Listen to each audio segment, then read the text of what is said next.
مادرای عزیز خواستم یه چیزی مهمیه بهتون بگم. از نظر پزشکی، علمی و همه چی تایید شدش که آقا وقتی انسان بزرگ میشه اجزای توی دلش هم بزرگ میشه. پس اون معده‌ای که کلاس اول داشته و نداره. پس چرا شما فکر کنید ما با همون یه لقمه و دوتا لقمه که تغذیه برام داشتیم تو مدرسه سیر میشیم؟ من کلاس اول مادرم دوتا لقمه برام میذاشته، همین الان که کلاس دهمم هستم در دوتا لقمه میذاره. حالا بماند چیزای دیگه ای که از بوفه میتونیم بخریم، سوپری میخریم، حالا یا سرجایی که دیگه.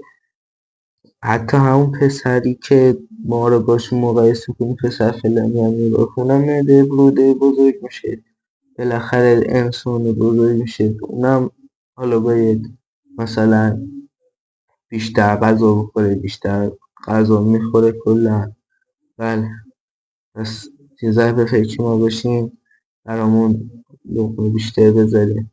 من 10 ساله دارم با دوتا لقمه سپری میکنم، برنامه موندم.